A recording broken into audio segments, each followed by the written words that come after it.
webinar celebrating the 17th anniversary of International Association of Universities.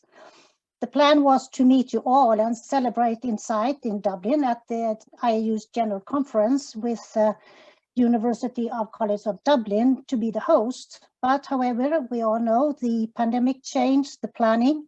But I'm sure that this webinar will give justice to the importance and achievements of the IAU during its 70 years and for many decades to come.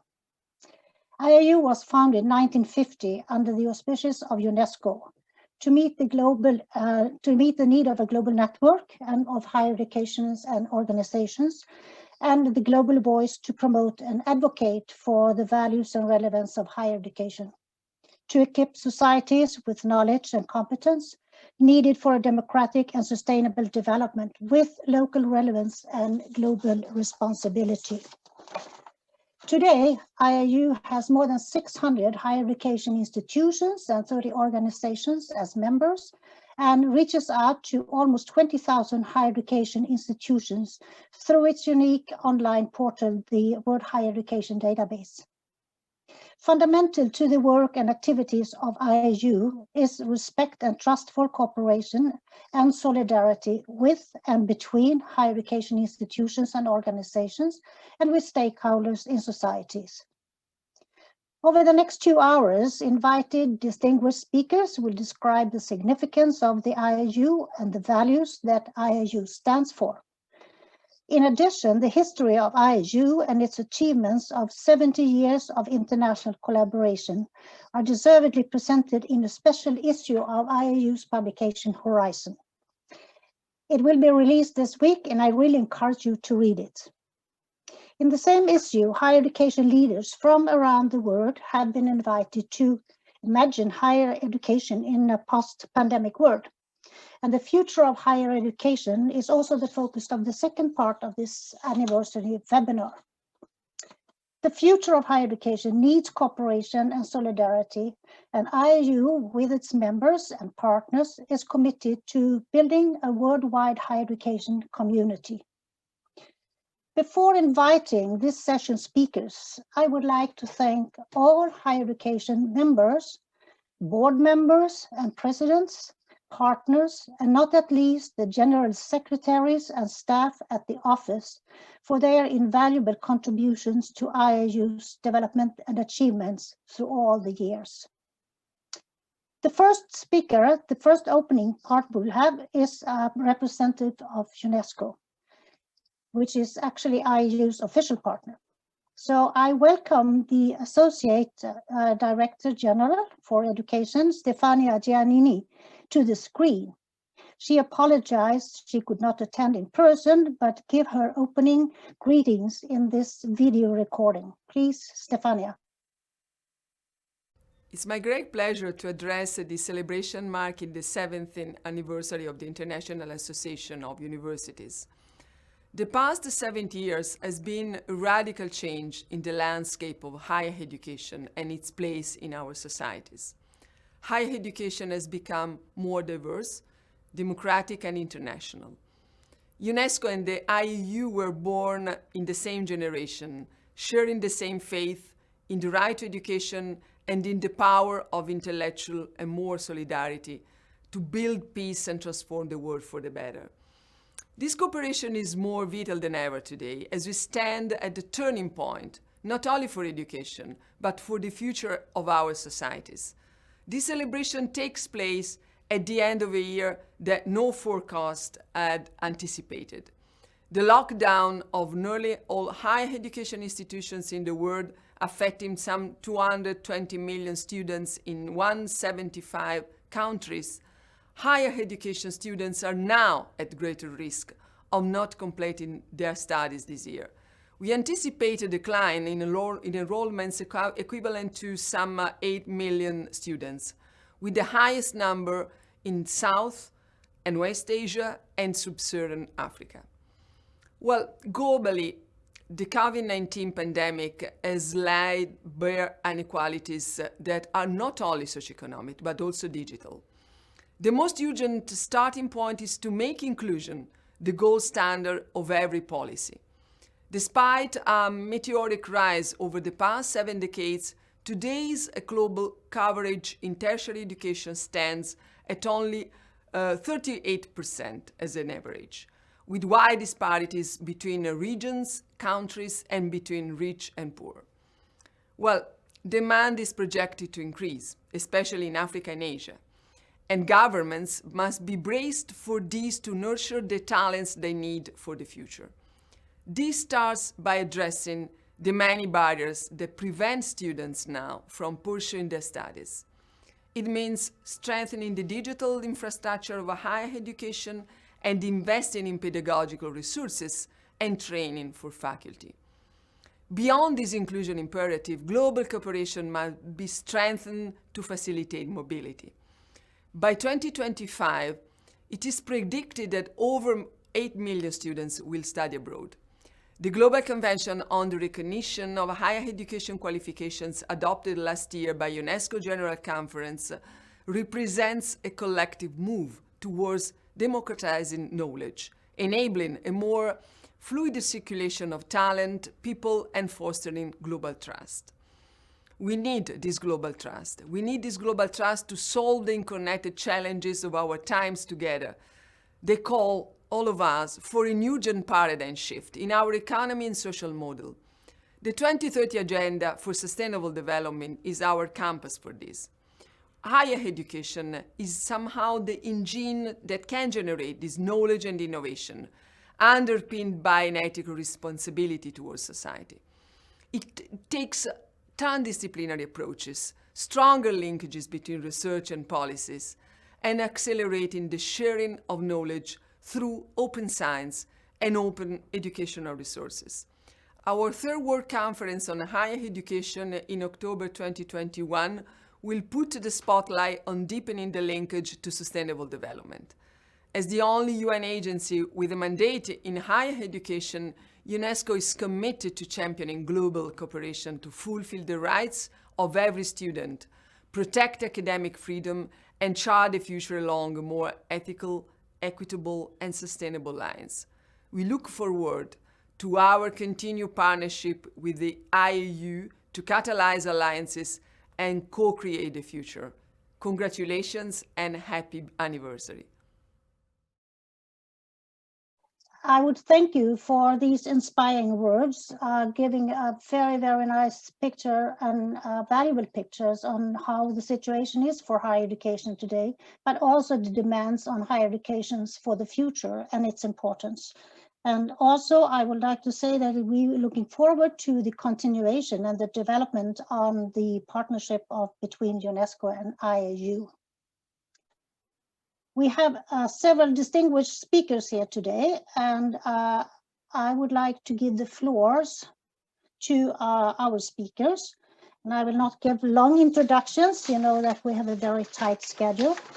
But I'm very, very happy to invite our first speaker, Roberto Escalante Zembrena, the Secretary General of the Association of Universities of Latin America and the Caribbean, the UDUAL. I give the floor to you, Roberto. Here we are. I say hello to everyone.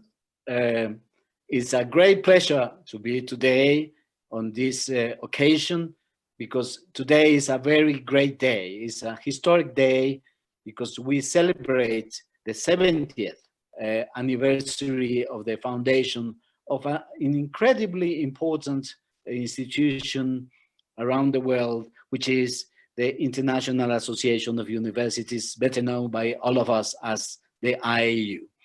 As we know, today, precisely 70 years ago, UNESCO created IAU to have an interlocutor with universities around the world. But IAU not only did that job and continues doing that job, but has created a world of cooperation on equal terms, including everybody, having all the issues around the agenda that has been developing throughout all these years. Today, not only we have to say that cooperation has been important, but will be more important for the 70 years to come. As we know, we are facing incredible problems, the pandemic, people exclude, from universities, but IAU has done the job to include everyone on equal terms. So I would like to stress that cooperation, the job of cooperation, the activities that IAU develops have not only been important in the 70 years that have passed, but are more important right now. Cooperation is the key issue to overcoming all the problems that we face. I really, I feel very proud and honored to be part of this great organization, and I will continue with the universities, representing the universities of Latin America and the Caribbean, contributing to cooperate with the Asians, with the Africans, with the Indians, with everybody, with the Europeans, to do through the university a better world, for everyone. Thank you very much, and really congratulations to Pam, to Hilich, to all the board, and to all the people that are with us today. Thank you very much. Thank you very much, Roberto. Thank you, and it's inspiring to work with you. So the next speaker will be Ghulam Mohammad, former IAU President and from Mauritius. I welcome you to the floor, Ghulam. Thank you very much, Pam. Well, first of all, my heartiest congratulations to IAU on the occasion of its 70th anniversary. In 1950, when the IAU came into existence, most African countries were still under the yoke of colonialism, and their universities were just beginning to sprout. There was hardly any African university among the first members of the IAU. Today, the IAU has nearly 80 African higher education institutions as members, and they represent 12% of its membership. Realizing that African universities were starting from a very low base, the IAU has always enabled them to collaborate among themselves and with institutions in other parts of the world. For such collaboration to be effective, it was essential to have reliable and up-to-date information on higher education in Africa. In the late 1990s, the IAU decided to partner with its sister association, the Association of African Universities, AAU, to produce a guide to higher education in Africa, which provided useful information on higher education institutions in Africa. It became hugely popular, and a new edition with updated information was published every 3 years, the 6th and the last one appearing in 2013. Over about 15 years, the guide served a very useful purpose of promoting collaboration, and one can still find hard copies of it in many university libraries in Africa and other regions. Since 1993, the IAU has been advocating the key role that higher education plays in achieving sustainable development, which remains to date one of its priority areas of work.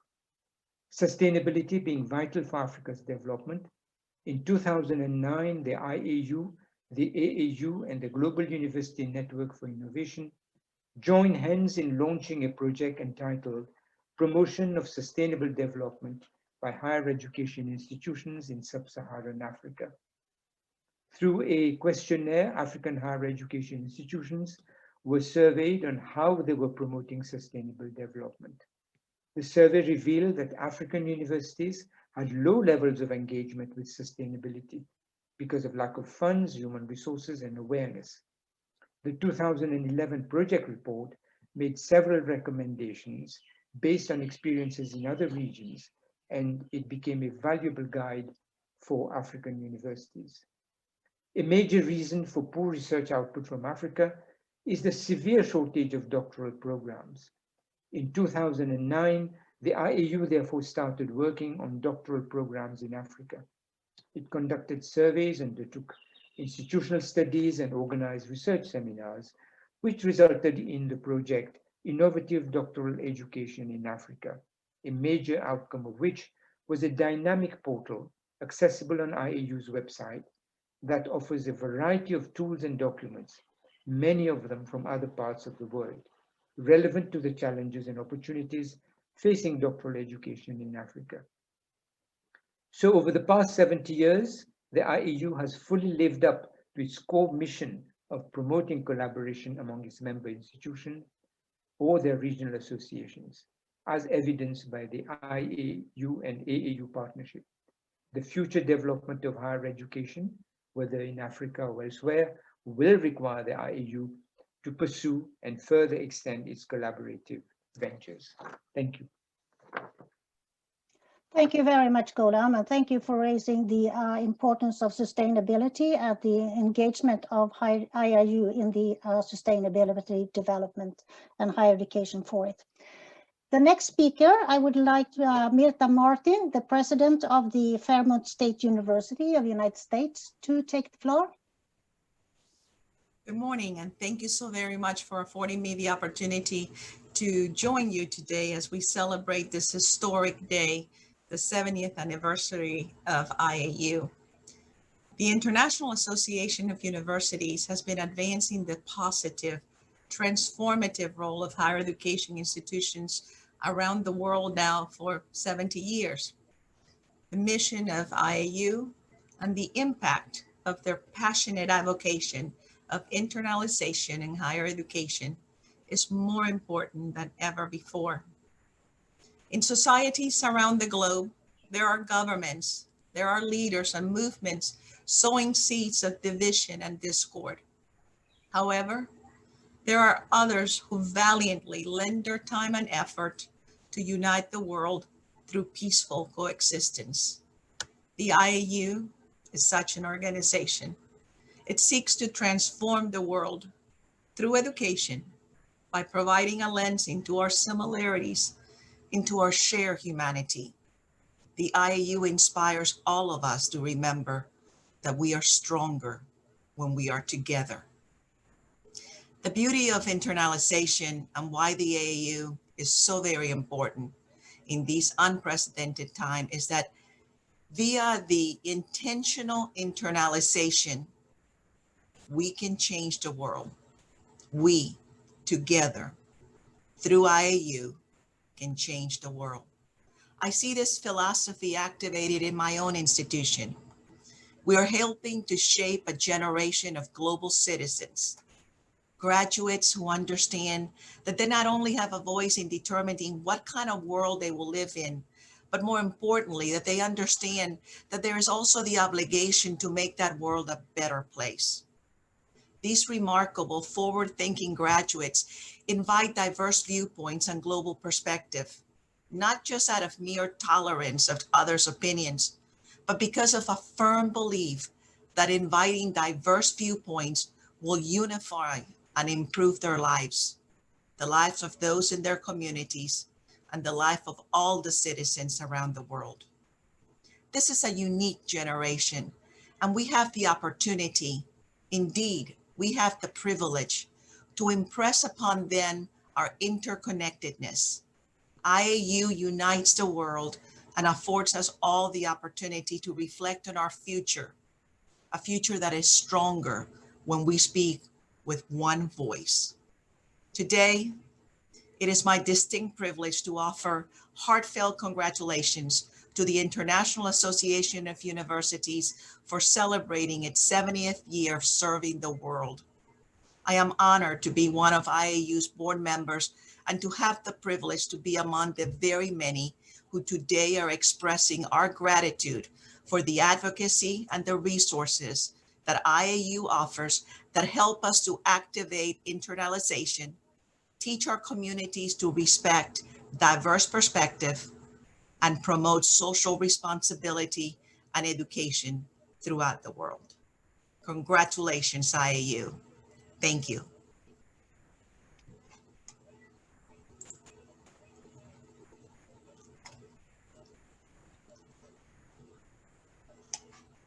Thank you very much, Mirta, for those words, which we should bring with us for the future of the IAU. And there are so many values and so many threats and hopes for the higher education. And we have to work with that together, as you said. The next speaker is Pornchai Mongkavit, President of the Saiyan University in Thailand. Okay, Madam President, Madam Secretary General, IAU member, distinguished participants, my friends and colleagues. It is really my privilege to speak on behalf of university in Asia, which is accounted for almost 1/3 of the approximately 20,000 universities in the world, according to the IAU World Higher Education Database. I would like to say that this international association of university has effectively represented our voice in higher education globally in this very disruptive and deglobalization environment. In addition to safeguard of the academic freedom, autonomy, accountability, and promotion of global collaboration of higher education worldwide. This association also provides bridges and platform for the university, especially in Asia, to connect Asian rich local wisdom with knowledge and technology worldwide, and bring us to provide quality education to our new generations. As mentioned by former President Professor Gulam, one of the most important activities of IAU, in my view, is the promotion of higher education for sustainable development, redefining and transforming higher education to become the effective tools to promote well-being of the people and planet. The portal and World Higher Education and Research Cluster developed by IAU become the main vehicle for universities in various regions of the world to work together for sustainability, to rethink the content, the way we teach, and to break the traditional barrier of knowledge compartments. The university campus will be transformed as a living lab for sustainability of the society, to tackle the problem and find the solution to really improve the well-being of the people and planet, and become one of the most effective vehicles towards the achievement of the United Nations Sustainable Development Goals. Therefore, in this auspicious moment, more than ever, let us celebrate 70th year anniversary of the Association of Universities. Let us work together for the brighter future of the generation to come. We also have young university international students, which are our future from all over the world, joining this meaningful celebration tonight. Let's cheers for IAU. Cheers. Cheers. Cheers. Thank you. Thank you very much, and good luck for the future, you students. You are our hope for the future. Good luck. Thank you very much. Thank you so much. Thank you so much, Pornchai. Then I would like to give the floor to Mosli Dwaki, the president of the University of Duaq in Iraq. Welcome. Well, thank you, Pam. Hi, everybody. Dear ladies and gentlemen, it is my honor to participate in this special IAU webinar on the occasion of the celebration of its 70th anniversary and to recall its many achievements over time. The contributions of the IAU have been tremendous for higher education in general and for its member universities in particular. Since its foundation and as a global platform, IAU has played a crucial role in reshaping higher education and tackling such important issues and challenges that face higher education on a global scale, including the call for strong and value-based university leadership, higher education and research for sustainable development, internationalization, and digital transformation of higher education. The future of higher education is shaping up as we speak, and the higher education landscape is transforming very fast due to societal and market demands, and in particular, due to developments in technology and new communications means. IAU plays a pivotal role in shedding light on the trends and trajectories of change in the modern world, and has provided rich information on how possibly to best deal with the changes, with these changes for the decision makers' points of views. We are witnessing the major catastrophe of the COVID-19 pandemic and the devastating effects this has had on humanity. In addition to the tragedy of loss of human lives, the effect it has had on world economy in general and developing countries in particular, as well as the unprecedented effect it has had on education, including higher education, are numerous. Some of these changes in higher education might be permanent, such as transformation of teaching and learning, and the move to online and blended modes. In part, this is to cut on cost and aims at an increasing access for millions of students. Yet this may be a wrong reasoning, as quality online teaching and true digital transformation will require adequate funding and strong human resource investment to ensure high quality higher education for many, and no move toward cheap quality higher education of lesser relevance. IAU will be at the forefront of this change and will strive to create more synergy and cooperation between universities and transform higher education to adapt to the new post-COVID-19 realities. It is my honor to serve as an IAU board member of this amazing global association of universities. On this occasion that marks the 70th anniversary of the IAU, I wish the association all the success and prosperity to fulfill both its vision and mission, and thank you for your attention. Thank you very much, Mosley. And also of course, we foresee what will happen after the pandemic, and we have many challenges to meet. And I think that will come up in the next session also. And that's why we are sitting here on the video link instead of being in Dublin. Then I would like to invite the Abdul Rahim Hashim. I haven't seen him on the screen, but I hope you are there. The Vice Chancellor, former Vice Chancellor of University of Malaya.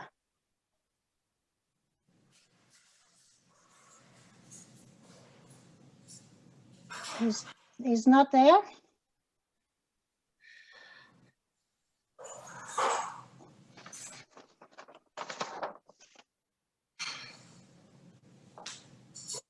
No, I don't see him. So then we are coming to the end of this first part of the program, and we are, I'm sorry, I'm giving the word to Remus now, and then I will finalize. So Remus, you have all the question answers and also comments to moderate.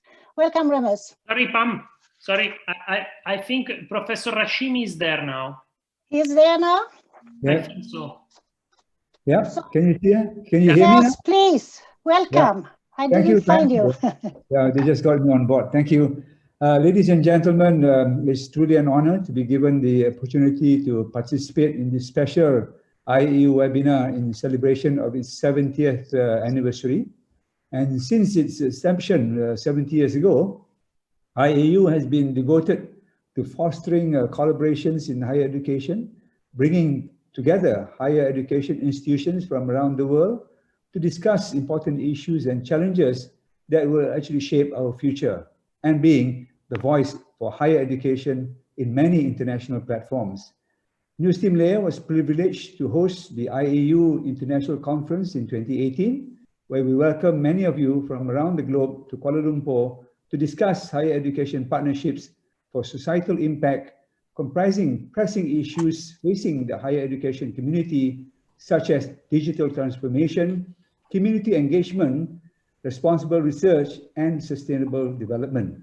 And following that, the IAU International Conference in Puebla, Mexico last year discussed transforming higher education for the future against a backdrop of two major global phenomena: the impact of rapid technological advancements on higher education and the urgent need to create more sustainable societies.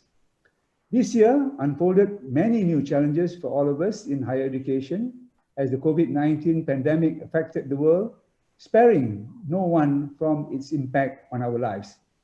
The higher education paradigm in particular has experienced a sudden shift, leading to rapid changes that we have never witnessed before within such a short time.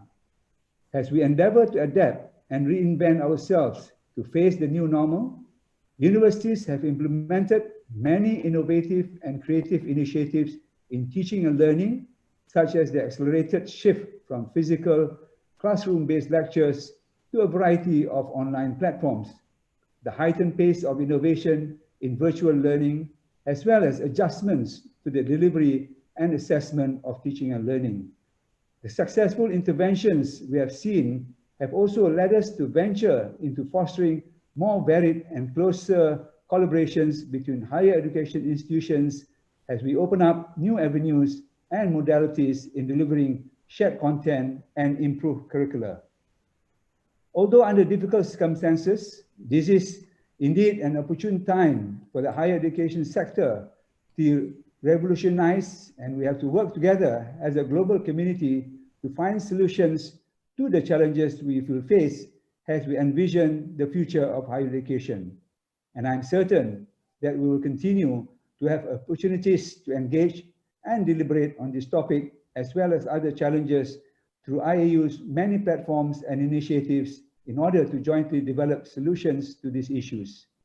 And I would like to take this opportunity again to congratulate IAU on its 70 years of numerous achievements in the higher education arena. I wish IAU continued success in the years to come, that it will continue its good work in being the voice for global higher education community. Thank you. Thank you very much for those words. And now we have heard words from all around the globe. And now I will give the floor to our moderator for the question and answer, Remus Pecovi, the Director of National University of Political Administrative Studies in Romania. Thank you very much, Your Excellency, our President, Pam Fredman, dear colleagues. Pam later on said I will have all the questions and all the answers. No, I don't, and but I feel comfortable because we together might be able to put the appropriate questions associated with higher education, and I'm sure together we can give a much better answer than the answers that I alone can think about. Let me very shortly also to say happy anniversary for International Association of Universities. I heard also in your speeches the expression, we can change the world, and the answer is yes, and the history shows that universities have changed the world. And also we were discussing about UNESCO and the fact that UNESCO was the one initiating the establishment of an association of universities to have a partner at the higher education level. And if we are to think at the first line from the Constitution of UNESCO, which says to build the peace in mind of the people, in fact, universities for the last 7 decades have worked together with other institutions, national and international institutions, to build citizens having the peace and the public good in their mind. Also, very shortly, let me tell you, we cannot speak too much about 70 years from our life experience. We can speak about what we read, what we heard. But let me share with you very quickly how I discovered and how I can shape International Association of Universities after almost 2 decades seeing and almost 10 years working with IAU. I was a young professional in the Ministry of Education in the 90s when I saw International Association of Universities in Bucharest working together with us, trying to give solutions for the Romanian higher education system, together with UNESCO, together with the World Bank, European Commission, and so on. And I saw IAU as a platform of dialogue, not the one coming to give solutions, no, a platform of dialogue where everyone who has something to say has the possibility to do it, a place where we can build trust, we can discover each other and have trust in us, and a place where we are not afraid to point out challenges, problems, and to try to address in a common way these challenges and to find solutions. And unfortunately, still there are a lot of challenges like access and equity, quality, sustainable development, digitalizations, and so on. Scanning the past, scanning the present, and trying to shape the future, not just the future of universities, but also the future of societies. But I have with me, and I stop here my short intervention, Marta Losada, Paul Zelekza, Salim Dakashe, sorry for wrong pronunciation if the case, and Pierre, André Pierre, my friend. And I'll start with Marta, giving her the floor with the mention that we have to be quick. That means 3-4 minutes. Marta, you have the floor. Thank you so much, Remus.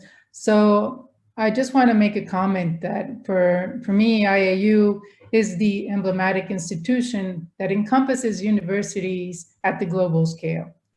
The member institutions are varied with different historical trajectories and really very diverse experiences, and at the same time with many complementarities.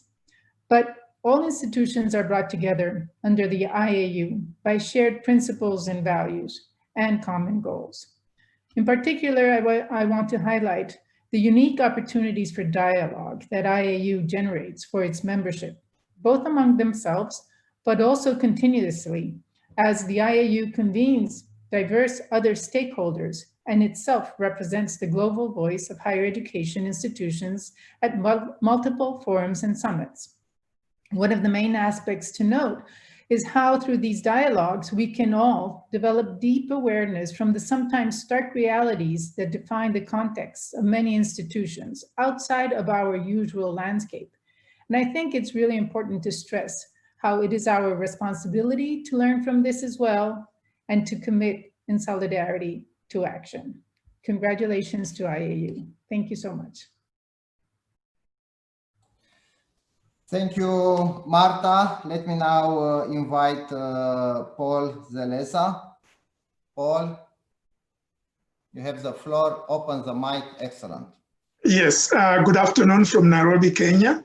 I'm proud to be a member of the IAU Administrative Board representing Africa. IAU was established to support higher education around the world, and it has done a great job over the last 70 years. Internationalization has become increasingly an important part of collaboration, competition, and of course, commercialization among higher education institutions. Historically, North-South engagements have tended to be asymmetrical and characterized by unequal flows of people, programs, policy mimicry, and knowledge production. How do we change this and develop more equitable, mutually beneficial, and empowering relations among the world's universities? How can we use the catastrophe of COVID-19 to create opportunities for collaboration and co-creation of knowledges to address the world's most pressing challenges: climate change, deepening inequality, sustainable development, conflict, and health pandemics. IAU, I believe, is a powerful platform to advance these agendas. Congratulations to IAU for 70 years. Thank you very much, Paul. Salim, you have the floor. I don't think Salim is here. Yeah, I was looking around. That means Pierre, Andre, my friend, you have plenty of time to express your opinions and questions. Thank you. It is my great honor. It is my privilege not only to be part of IAU, to be a member of the board, but to represent my country and the Caribbeans and part of America on that high-profile organization. So from the Americas to the Caribbeans and to the heart of Haiti, proud to be a member with my university and the Universities of Haiti of this great organization. I have come today to wish the best for the future. I know the 70 years past have given the opportunity to bring the world together on higher education, but I know the challenges today are much greater than they used to be. We have named a few, but I do believe that with that capacity of bringing the whole community together, we will face the challenge. So as I congratulate my board members and our leadership, President Pam and General Secretary Hillish, I want to tell you, to let you know that with this side of the world, we look to IAU to continue conveying the whole world for a better future. And the example of the past is there to testify that we can do it. Congratulations, best future to IAU and best future to the world. Thank you a lot. Congratulations. Okay, Salim arrived, so. Yeah, I noticed. Hi, Salim. Very nice seeing you. I'll give you directly the floor to express your views, but please open the mic. Yes, it's okay. I'm here. Yeah. Thank you. Happy to see you. So, yes, thank you. Greetings to all members of IAU in these days, 70 years of life. Thanks for the founders of IAU. And history reminds us that the board of IAU spent the first meetings in 1950 getting the association spirit, hiring the team to lead the secretariat, and discussing the purpose and activities of association. And I want to focus on the second purpose of the objectives. It said IAU will work to promote human understanding and unity through research and teaching, and to develop mutual knowledge, cooperation, and friendly relation between universities. Among the objectives that constitute the mission of the IAU, certainly one should minimize the so-called technical objectives, which aim to promote higher education. All these objectives remain very much alive and current. But the second one, objective, that I have just read, remains prophetic for a world which needs perhaps less connection and virtual, but surely more dialogue of the eyes and the faces, more gestures of fraternity for the university mission. I make some reflection on this. The university remains a strong place for the promotion of dialogue between peoples, between students of all countries, and teaching dialogue between young people, surely, reminding us that techniques must be in the service of this true and deep understanding between people. The university cannot be satisfied with providing knowledge and skills, but its mission is to train men and women who work for peace, unity, and conviviality. Long life to our universities, to IAU, especially those who are living and teaching in lands of conflict or in bad position in pandemic and war of many kinds. Pandemic is not over. That is why we think of our people and our friends, but also of those who died, and also the medical teams who fight for the good health of our people. Be aware and be safe. Long life to IAU. Thank you very much. Thank you very much to all. Before to conclude, I would like to add something. An organization like our organization exists because we have committed members, but also because we have had very strong leaders who led these organizations, and I'm very happy to acknowledge their work. Two of them are now on the screen, but also many others have served as president of this association. I would like to thank Gulam and to thank Pam for their exceptional work, and we have to acknowledge this. But an organization like ours exists because we have a very, very strong secretariat. And I think we have to acknowledge the work of the current Secretary General Hillich and her team, Hillich van der Land, and also the previous Secretary General Eva Polak. So thank you very much to all for your work. Pam, I pass to you back the floor. Thank you so much, Remus, and thank you to all who has been giving your words, but also sending you congratulations through the chat. There is a lot of things that we will carry with us for the future. Those words that you have brought to us now is very encouraging for the future work, and I foresee that we will work together and make a very good situation for higher education. Higher education will be there forever, and we will need knowledge forever. So we are coming to the end of this first part of the program, and I'm happy to say that we will now show a short video. That video was filmed at the meeting in International Conference in Puebla last year. And it shows the importance of IAU, which a lot of you have already expressed, and the fundamental academic values that we stand for ever since IAU was formed 1950. And I would like to highlight that those academic values, they remain as valid and as important today as they were when IAU was founded, and we have to defend and promote for this. Before letting the video in, I also would say that IAU has now launched a page, the IAU Turns 70 celebrating page, and there you can see a lot of videos sent in by members from all over the world.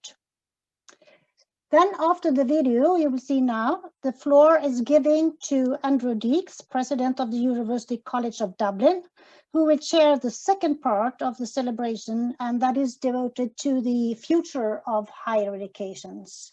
Thanks a lot for this first session, and enjoy the film.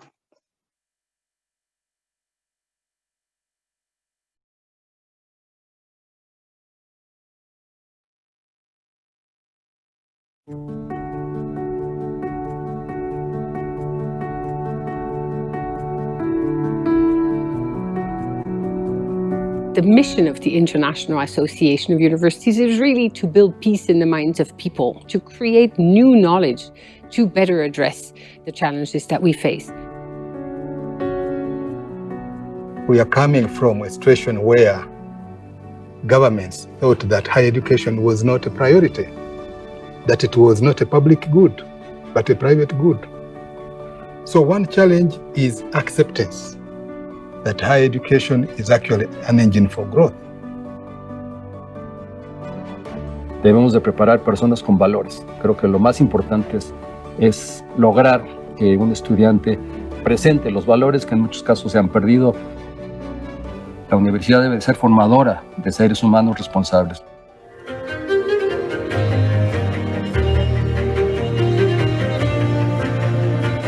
So we foster dialogue around these issues, and we really do that at many different levels. So we promote them through participation in conferences at many different levels, not the least at the UN level.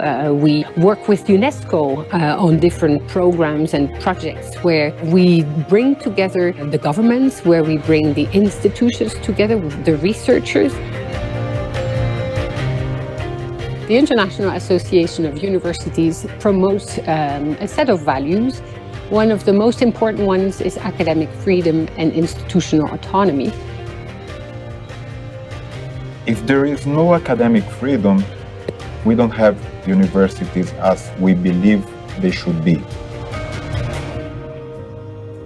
The academic freedom is a fundamental value for any kind of society. Well, it's important, not any kind of society, the democratic societies.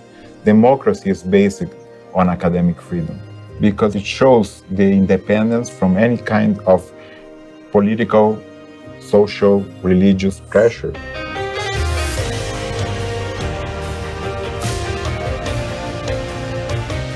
Something else that is very important for the International Association of Universities is inclusiveness, fairness, access.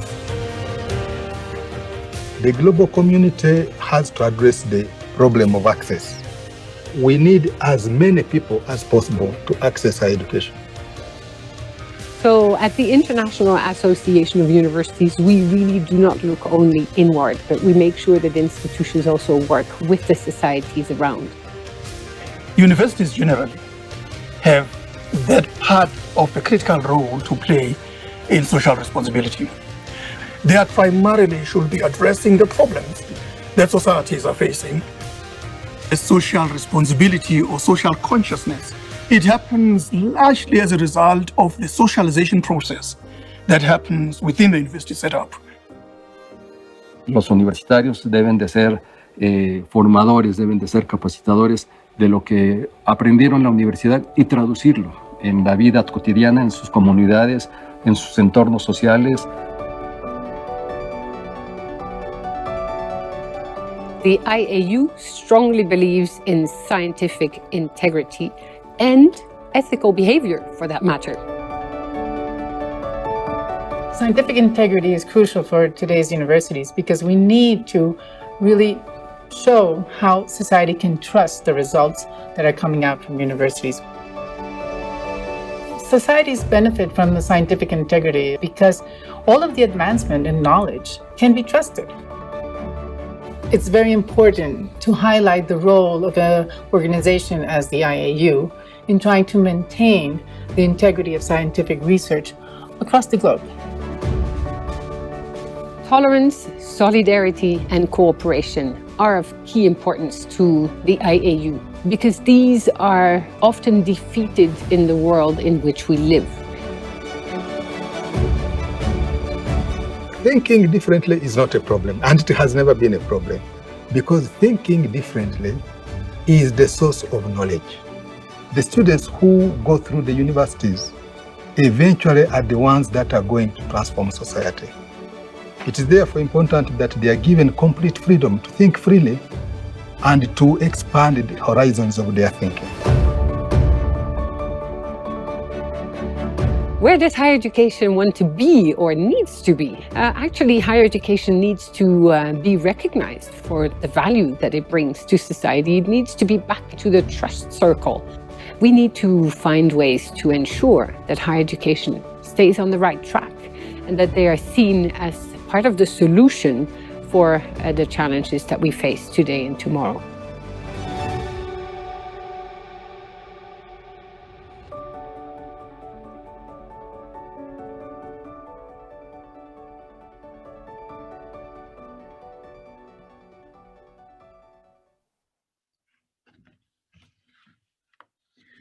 Okay, so welcome everyone. My name's Professor Andrew Deeks. I'm the President of University College Dublin. I think you'll all join me in congratulating everyone involved in the production of that video. It's a fantastic way of capturing the aspects of IAU and the way that IAU works around the world with universities. So we're going to move on now to part 2. And as we do, I'd like to add my personal congratulations to IAU on achieving 70 years of promoting cooperation between universities around the world. In this second part, we're going to discuss the future of higher education. And I hope that this is an opportunity for us to lift up our heads after 9 months of coping with the extraordinary situation we find ourselves in with the COVID-19 pandemic. Universities around the world have acted in an extraordinarily flexible and agile way to cope with the demands of the pandemic. And I'm sure we've all been on many webinars discussing how that's been done.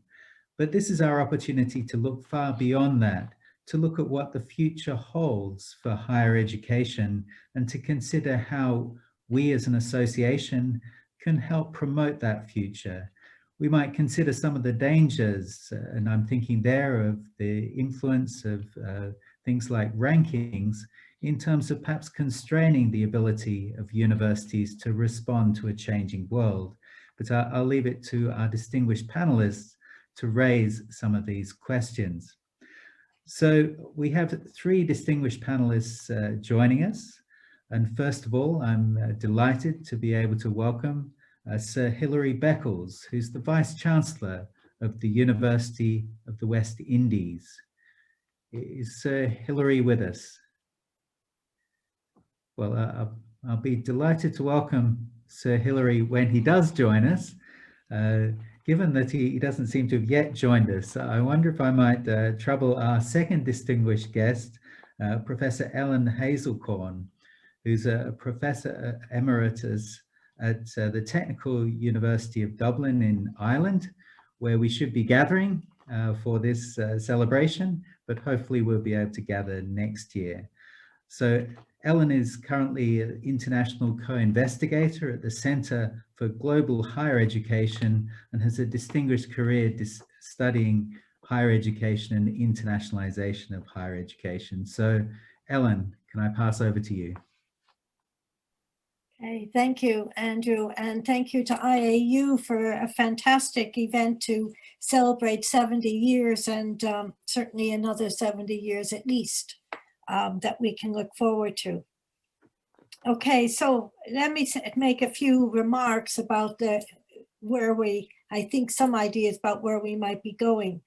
As has been mentioned, participation in tertiary education has been increasing at a huge rate, about 4% a year, over the last several decades. Across OECD countries, it's expected that participation rate will reach about 49% over the next few years. And we see that when we look at the number of universities, according to IAU itself, that we now have almost 20,000 universities recognized. Admittedly, we have differences of how that's done in different countries. This is a huge achievement, and it involves bringing more and more people into the higher education net, so to speak. But as we celebrate this achievement, let's consider a few challenges. So first, has our model of education changed sufficiently to recognize that we are now dealing with a mass population, or are we still catering for a small elite? We've shown we can respond to emergencies, we've moved online, but have we changed sufficiently in the way in which we organize ourselves and provide education and learning to a wider range of people? More, it seems to me, needs to be done. Have we put too much focus, secondly, on only one type of university? And has this distorted our understanding of mission differentiation and also our understanding of excellence? The top 100 universities in the rankings, particularly in the Shanghai, constitute only 1.4% of all the 220 million students studying internationally. And in Europe, that figure is about 4%. So, and with regard to faculty, how are they being recruited and according to what kinds of standards? I mean, in other words, do we still recruit to a narrow set of criteria? And finally, as we've increased the numbers of people, and 49%, have we paid sufficient attention to people who aren't in higher education? The other 50%. Increasingly, we have widened our doors, but despite all the efforts about widening participation, we still find that the system and education is tracked by socioeconomic conditions, by gender, by race and ethnicity. So what more do we need to be doing? And I ask these questions because of the fact that as we increasingly look at the expansion of higher education, more and more people feel left behind. We have issues of hyperglobalization, technological progress, demographic shifts, and changing nature of work, which are affecting how people will live and see themselves in the future. Many people's hopes and dreams about their future are pinned on higher education and the notion of upward social mobility. But at the same time, this has proven to be untrue for many as they look at where their futures are. Indeed, higher education has become more unequal. Access to public goods and life chances are increasingly more stratified. Income inequality is at its highest level for 50 years. And income inequality is aligned with increasing problems of trust or lack of trust in many societies. We see people with growing anxieties about their future and genuine concerns about inequity, which are undermining trust, and trust in civic organizations and indeed higher education. That's particularly true. Earlier discussion about science and integrity in research. It's all been really important with regard to the search for the vaccine. But we have seen at the same time a rise in misinformation, hoaxes across many countries, QAnon, vaccine nationalism, borders, and even cult responses to COVID has become a partisan issue. So societal problems are not the sole result or responsibility of higher education, but too often higher education sees its role as starting and stopping at the campus door. Too often higher education is gatekeeper rather than a gateway. So 4 ideas to think about. 1, how do we transform higher education for high participation societies? We've talked for years about flexible learning and different ways of doing things, innovative pedagogies, but it took the pandemic to force people to move online and move online very quickly. What more needs to be done? And we must go further. Innovative ways of delivery, learner and career pathways, shorter and different types of programs, work-based and work-informed learning, looking at credit accumulation and transfer systems, the involvement of enterprise and civil society, and fundamentally partnership with schools and other forms of post-secondary education, including VET. We need to look at a way of trying to shift the way in which we provide programs that benefit the institution, but may not always benefit the society and our students. And indeed, our students are learners of all ages and all backgrounds. Secondly, the civic university agenda. Again, this notion that the university has a role and responsibility to the society that it lives in and is hosted in. And too often that issue of the civic responsibility is passed over as we search for prestige through this notion of international reputation. And these two issues are posed as in conflict with each other. Too often third mission is seen as something as a side activity within the university. Instead, we need to look at civic engagement as a core component, not a slogan, should be designed from the outset in everything that we do within the university. Thirdly, broadening our concept of excellence, rejecting rankings. The millennium years have been dominated by people pursuing world class and world-classness. But there's little evidence that rankings have any meaningful impact on improving quality, and there's no correlation between rising in the rankings and making a significant contribution to society or the public good. Indeed, you can rise in the rankings without making any such impact. So we must broaden our concept of quality and excellence, both for assessing our universities and for recruiting and promoting our academic staff. And finally, it seems to me this is an appropriate time and an appropriate venue to strengthen multilateralism in higher education. We have spent a lot of time celebrating and saluting the kinds of international collaboration around the search for a vaccine, indeed the Human Genome Project, the SDGs. We've looked at ISCED and that development, the Bologna process in Europe. All these are huge examples of collaboration. There's almost over 1,000 organizations of different sorts that work across areas of professional qualifications, mobility, QA, accreditation, and so on. But there is no international forum that brings higher education together with policymakers, civil servants, and other organizations on a regular basis to discuss higher education. In fact, then now is the time, it seems to me, to establish such an international assembly. Is this a job for IAU in the future? So just to finish, we sit at another historic junction, one in which higher education has an opportunity and responsibility to play a critical role in rebuilding a shared sense of societal purpose and identity.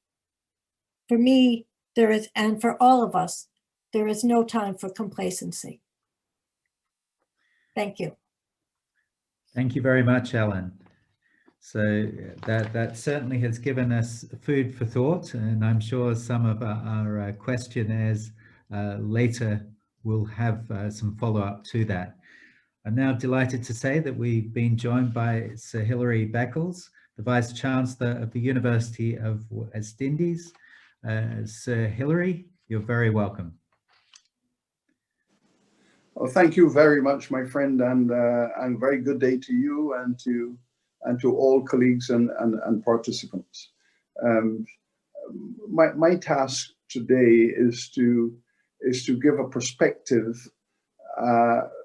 from the vantage point of a major university in a post-colonial part of the world that is grappling with the issues of development, of the colonial inheritance, a product of the modernity environment where a structure of values guided national policy and define what is the national interest. And the Caribbean, as you know, was the center of the rise of modernity, where the powers of Europe constructed colonies for wealth extraction that made a tremendous contribution to European economic development and sustainable growth. And we are every day now dealing with the legacies of this. And the university sector is certainly a sector that has to deal with these legacies at all levels.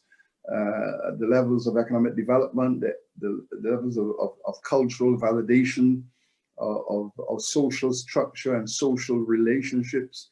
All of these matters are being dealt with. And so the University of the West Indies, which is now approaching its 75th anniversary, straddling the colonial period and the nationalist independence period, is looking at the entire global university system and see how best we can fit in to a global design of values and visions, and how to participate in that global structure, but at the same time using our membership to be a critical observer and to make suggestions for how the sector on the whole should proceed. I mean, we note that there is no global consensus within the university system, the sector, in respect to how to relate excellence to ethics. And we find that there is a tension, no matter how we look at it, between the pursuit of excellence in terms of certain kinds of academic outputs, but ethical conduct in terms of a 21st century humanist moral composition. And we find that we are involved in this tension, and from time to time, it has become very, very difficult.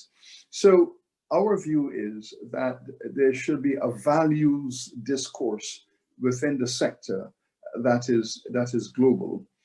And I would say, for example, that while my university has participated in the Times Higher rankings, and we have been ranked in we are ranked the top university in the Caribbean from a field of over 150, and we are ranked in the top 1% of the 5,000 universities in Latin America and the Caribbean, and so on.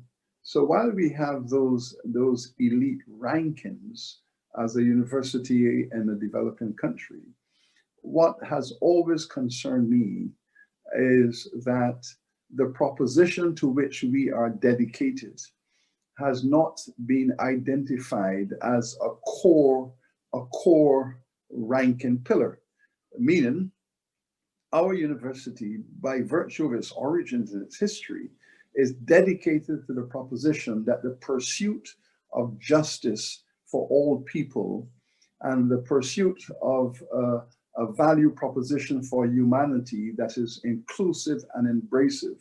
And we have been dedicated to that from the beginning, because our university was built with one purpose in mind: clean up the colonial mess and free the people. So if you have a university whose raison d'etre is built on clean up the colonial legacy, free the people, justice for all, if a university is built on that proposition, and for 7 decades have been dedicated to that, and its impact in that regard is so extraordinary, leading me to conclude that from the point of view of the 21st century, there's probably no university in the world that has had as great an impact on cleaning up colonization, confronting it, defeating it, arguing against it, and then cleaning up its legacy to free the people. There's probably no university in the world that has ever done that to the extent that our university has dedicated its resources to doing. But within that development paradigm, that is not singled out. That is not singled out as an important pillar. And the question is why? The question is why? Is it that the university sector itself globally has an ambivalent approach towards that paradigm? That its role is to free the people from the legacies of colonization, to allow them an empire, to allow them to find a high humanist potential so that the excellence and the ethics can be married into a single framework.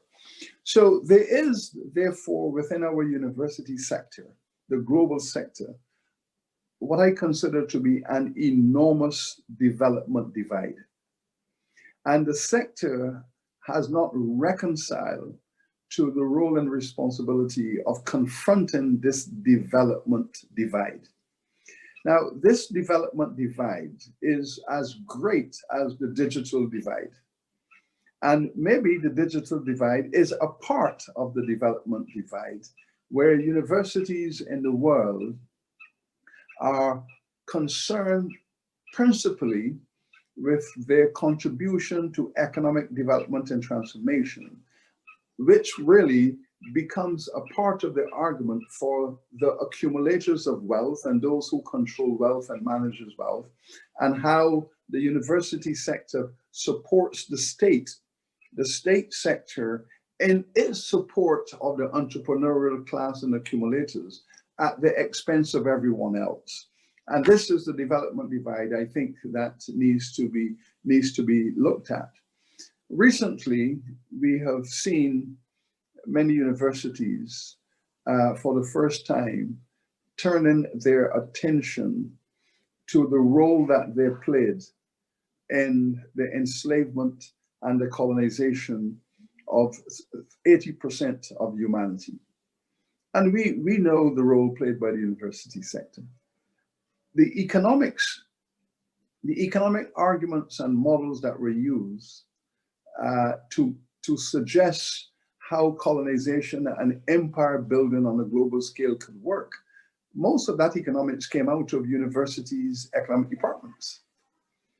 The law that was used to show how to structure an empire and how to make an empire function rationally within a concept of law and order, that jurisprudence came out of the university faculties of law.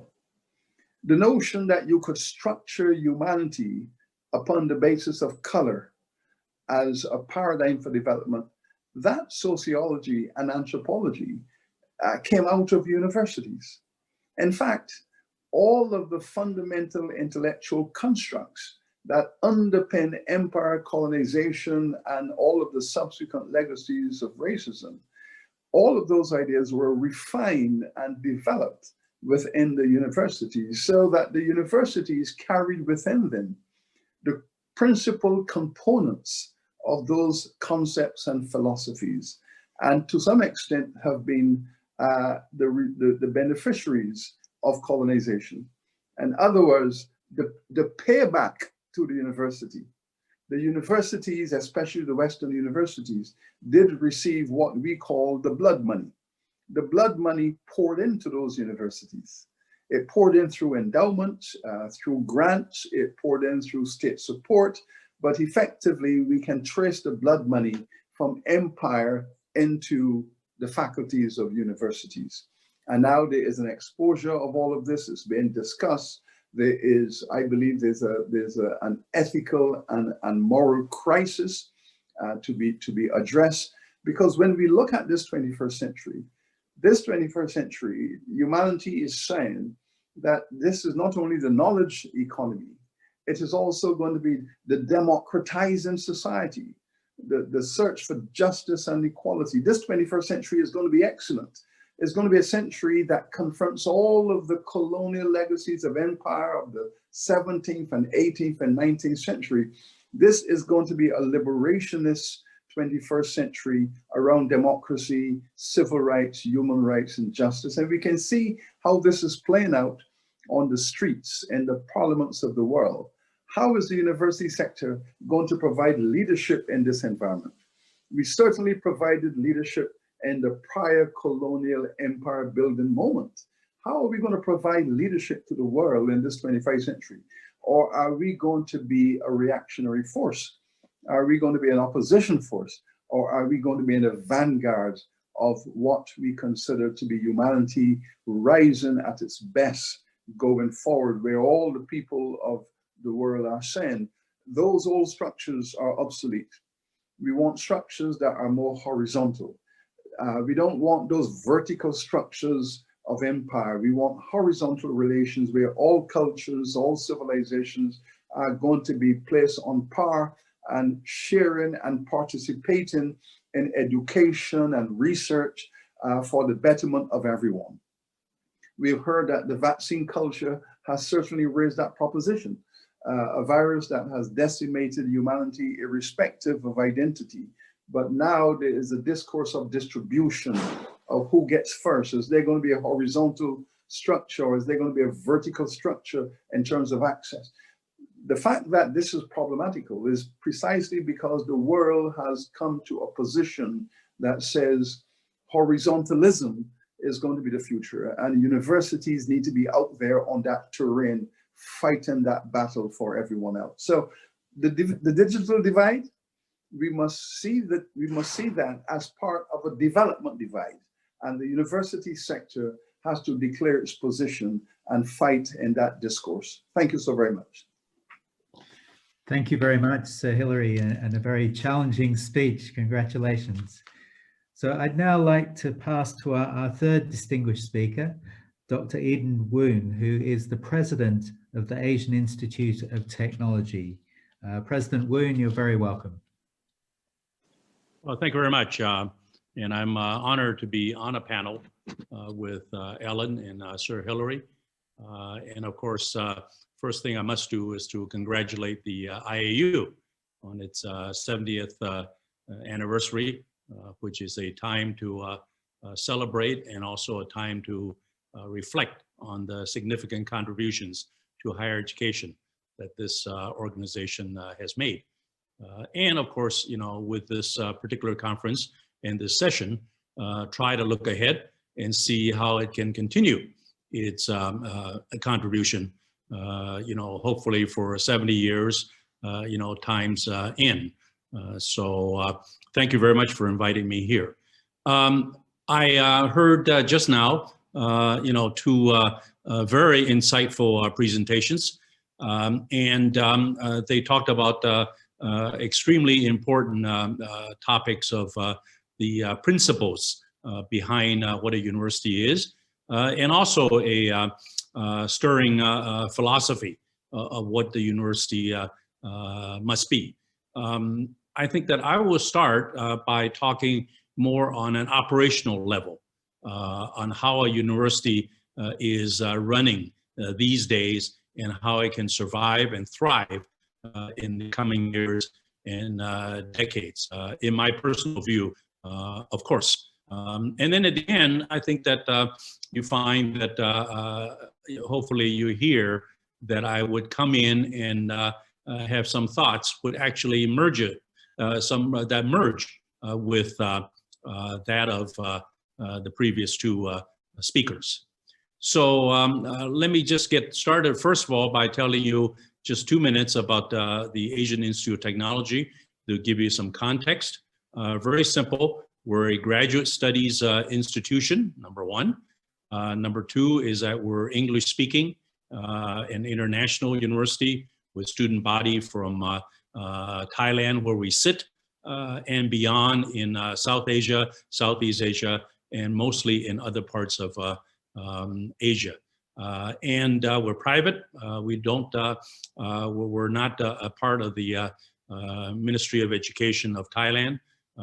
And finally, we are focused, because we're quite small with only 1,500 students, focus is on social impact, sustainability, and capacity building. And in fact, our motto is social impact with innovation. And if you go to the first slide, you will see that I have, you know, put in the 6 challenges that I see that is facing a university or facing AIT today. First is a university as a residential experience. Second is enrollment. Third is internationalization. Fourth is business model.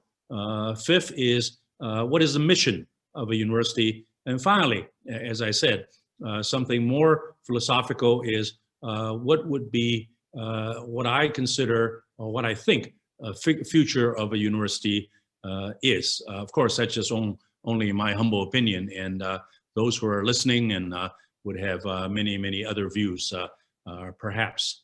So I have only a few slides, and is basically divided into 2 parts. First talks about the issues, and then the second is my thoughts on how we can face those issues.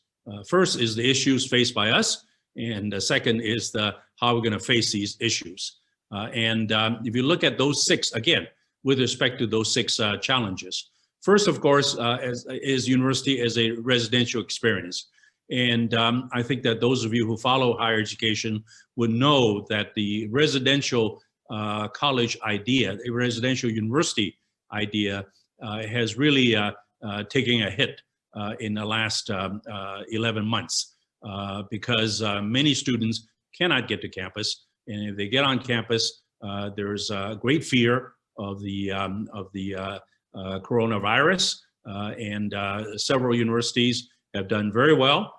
Several universities have not done well, but in any case, the students being able to enjoy a free and easy residential education, this experience is drastically reduced, especially for the international students who are even finding it difficult to get across the border to go to the university of their choice.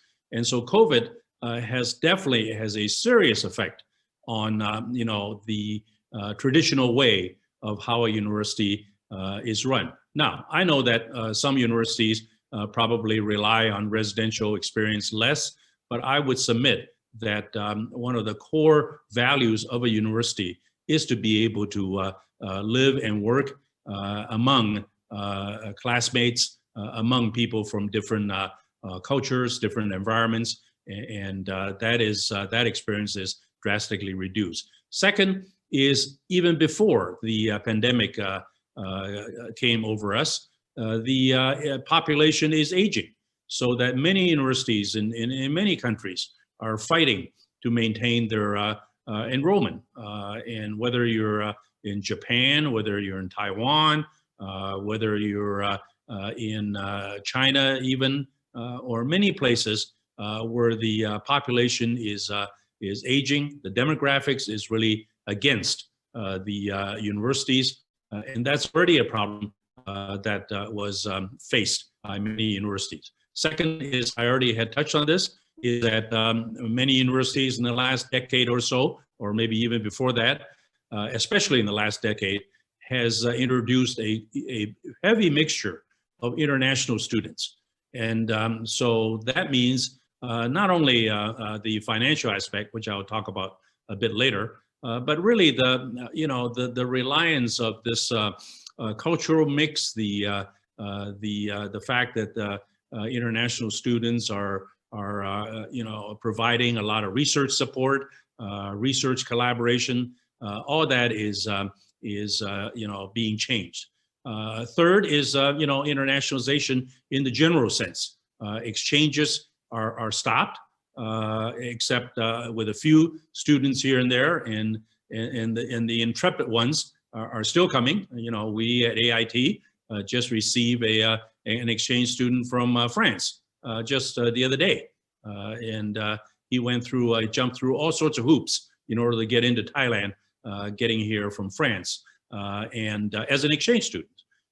Human resources, that is going to be an issue of universities who recruit scholars from many different places. And there's no doubt that one of the great advantages for American universities is the fact that it recruits from around the world. Speaking of ranking, some countries where they have excellent universities, where the instruction and the research depends mainly on local citizens or local faculty, they're just, for ranking anyway, they are not as highly ranked as the truly international universities. Traveling of scholars going back and forth, conferences, this one unfortunately has to be, maybe unfortunately is not the right word, as you see as my presentation goes on, but it is not the same as a face-to-face conference. And I myself looked forward very much last year to coming to this celebration in Ireland. And now this is the closest I get to Professor Deeks, through the screens here, through the screen here. And then research collaborations, of course, that is increasingly cross-border. So how is that going to work? And if you look at the next three challenges, or the next three issues, the business model. I mean, let's be realistic, okay? Many universities depend heavily on international students. I know some universities in the UK which has high percentage of international students in their undergraduate program. And then in America, especially in the graduate studies in technical fields, they rely heavily on international students coming from outside. And in the undergraduate population, the international students usually come with their own finances and thereby assisting with the decreasing revenue coming in from the states or from the government. And then we go on to what about a mission to the university? And the speakers previous alluded to some of that. What about fundamental research? In this day and age where everybody is, even before COVID, there was always questions about what is the value of fundamental research? What is it that, what can be applied becomes the most important thing for some funders or some, especially if the funding, comes from taxpayers' pockets. And now with the COVID, where, there's a really a anxiety about where science fits in, some disbelief even, as Ellen has pointed out, but whether or not you disbelieve, whether or not you believe, you would like the results to come quickly. And unfortunately, fundamental research, some of the results don't come for decades. And whether or not there will be far-sighted funding, that's another question. And expectations of society. What does society expect of a university? Whenever there's a hardship, whenever there's financial hardship, and the economies of many countries are being hit severely, and so if money has to be spent by the citizens, what do they want the university to be? And then more philosophically, what is the future of a university? Sir Hillary mentioned it, and Ellen did too. I mean, do our influence stop at the gate? What about the political environment, both domestically and around the world? And in fact, don't forget the student political pressure that is put on the administration.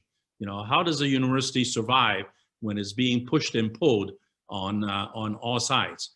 And finally, that is going to have an effect on academic freedom. Okay,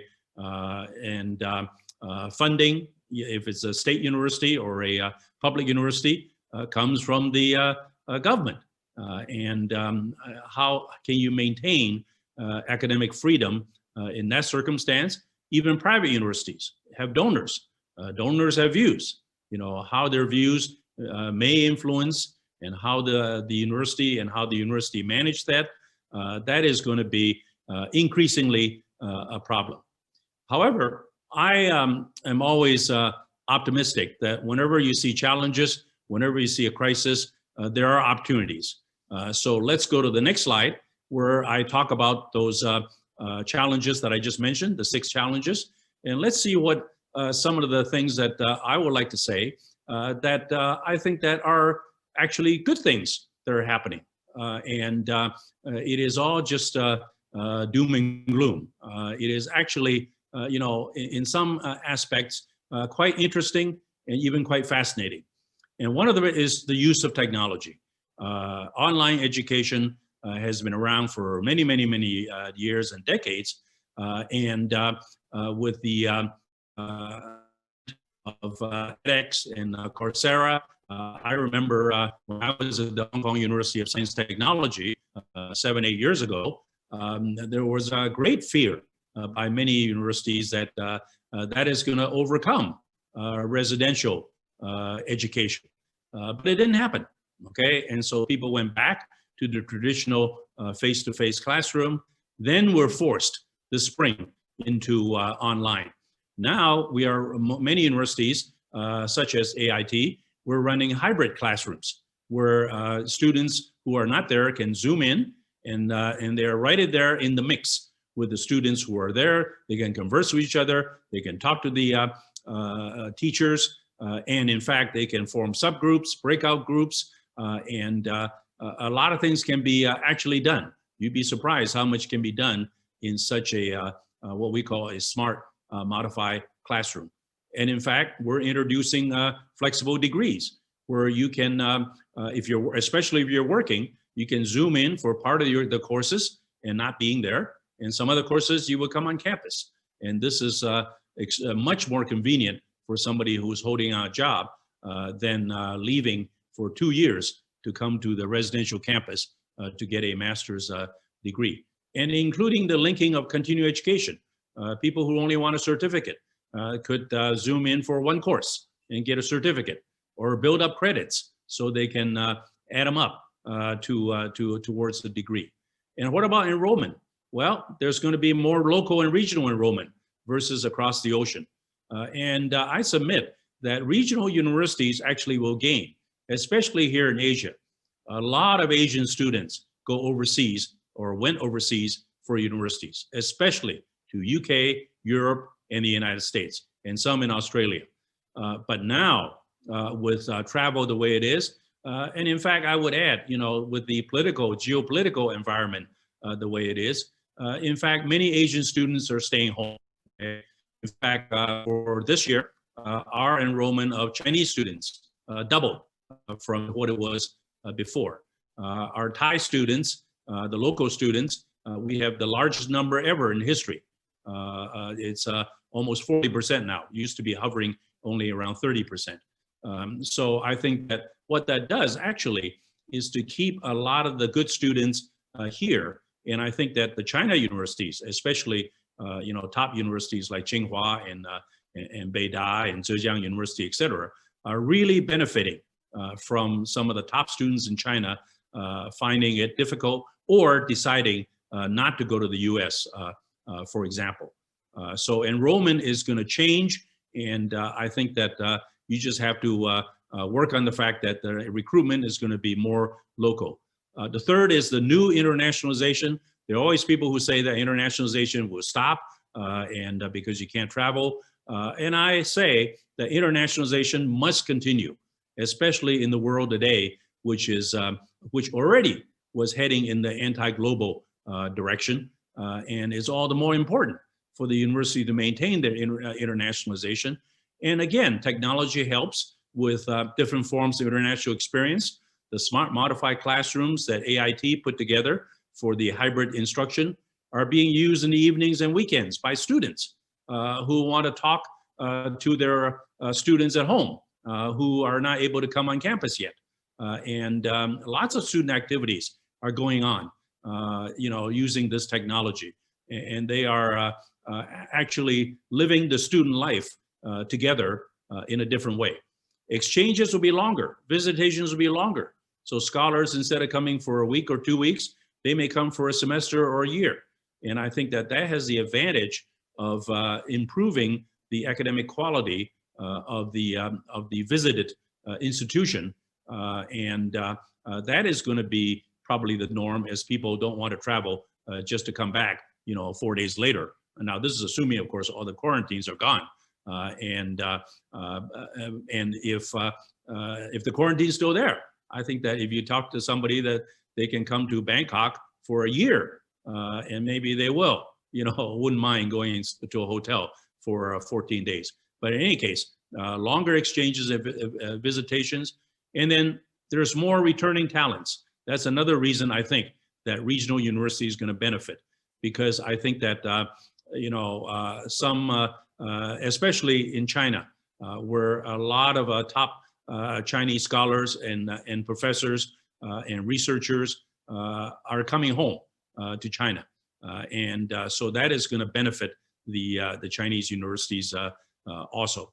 And same with places like India, which has produced a large number of very excellent scientists and financial people, and those are also some of them starting to return and contribute to their home country. Conferences are more virtual collaboration, and I think that IAU will tell you that when you hold a conference and you want to invite speakers, sometimes it's easier to invite people to come in on Zoom and not have to spend 4 days, including travel, to go deliver a 1-hour speech. So that actually opens up a lot more to global outlook and global knowledge sharing. Dual degrees, again, if you don't have short exchanges, then maybe dual degrees or 1+1 or 3+2, any of these type of longer stays at the partner university would be more feasible. And finally, the complementary collaboration is a concept where I think that many of the universities around the world, especially the regional universities, have a lot of sustainability local type issues that really can benefit from leading edge technology. I think that this kind of collaboration between a top university with the leading edge technology type of research and a regional university who is on the ground and knows what the grassroots problems are, whether it be in climate change, whether it be in food and agriculture and wastewater treatment, that combination is really needed. And in fact, that's why our motto came in, which is social impact with innovation. New business model. I don't have too much to add to this because this is a tough question. How are we going to charge even for online education? Okay, do students want to pay the same way? And what about university services that depend on income? If you have fewer students coming on campus, is there going to be new funding models? Is there going to be how research is funded? Maybe we have to be more liberal in funding across borders. All these, I cannot answer these questions, but I think that things that you have to think about. And finally, going to my last slide here, this is where I talk about the mission and the vision. If you look at that, I think that going forward, research is going to be more applications oriented because I think that society is moving in that direction, but we must work hard to maintain the fundamental research, absolutely important, the advancing the knowledge type of role. And as spoken by Ellen, we need more closer, better and closer relations with industry and community, more focus on sustainability. And also, I think that when social media and other type of technology advances are moving forward, we really need to spend more time studying the implications and policies and how that affects our society. And the question becomes, do you want more comprehensive universities or maybe more specialized universities?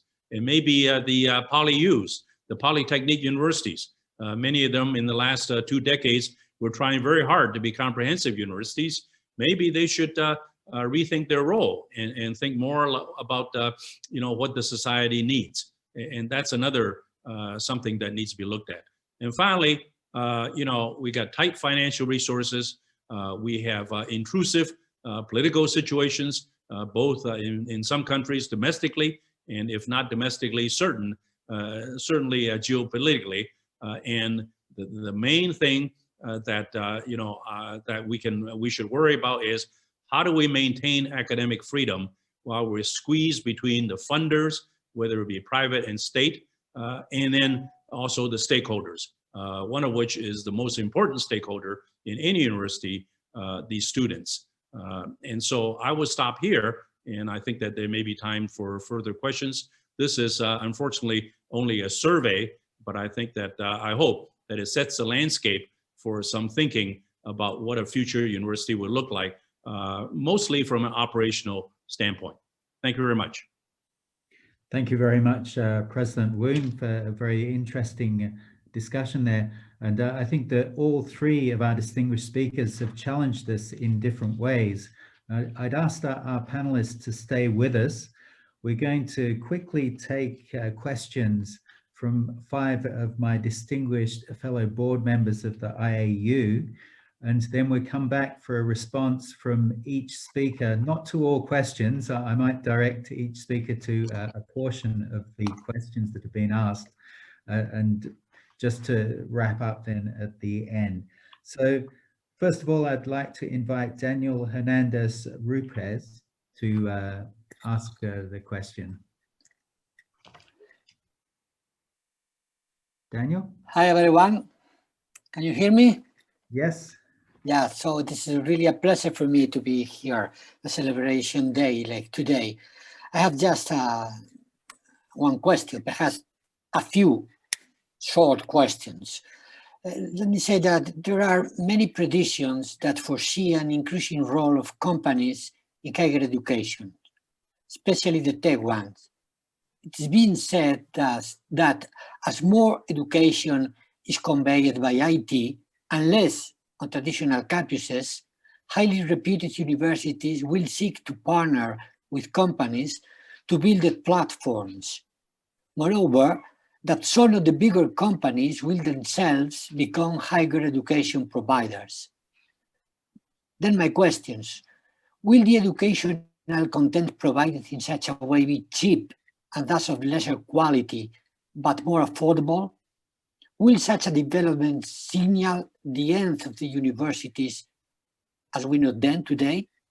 Can we expect global, ubiquitous, and highly personal services powered by AI to handle individual learning opportunities and document certifying outcomes and credentials, albeit with the risk of leaving behind people from countries and places with limited bandwidth and equipment? These are my questions. Okay, thank you very much. I'd now like to pass to Fatima Maranho to ask the next question. Fatima, you're still muted.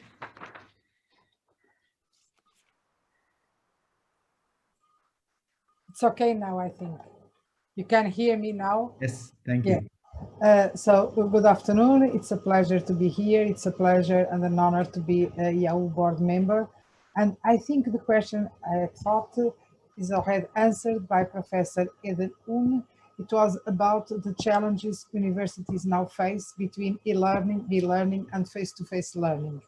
What Professor Eden Un talked about, and I think it's a challenge, but we cannot forget the residential classes, the face-to-face learning and teaching, because even if it is practical to have online webinars, online conferences and lectures, it is very important also the interaction between the students and the teachers. I'd like to know what you think about this. Okay, thank you very much for your question. I'll now pass to Etsuko Katsu. Okay, thank you so much. And it is a great pleasure and a very much honor to be here to make a question to three distinguished speakers. And it is a very good speeches, and you touched the very fundamental issues, including the principles of university or philosophy or moral or ethics and humanity. And I'm quite agree with that. The university should have a social responsibility. So when considering the future image of university, cooperation with various entities is very much important. And furthermore, regarding values, it is expected that there will be an increasing need for universities to contribute to society in a meaningful manner, such as in the area of SDGs issues like the environment, digitalization, or the health. So my question is, how and to what extent do you think should universities engage and cooperate with private industry, governments, and multilateral institutions? Thank you so much for your attention. Thank you very much, Suku. I'd now like to pass to Rambir Singh for his question.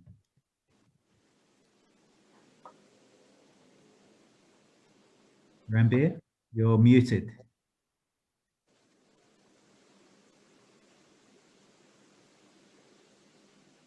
Oh, you're muted again.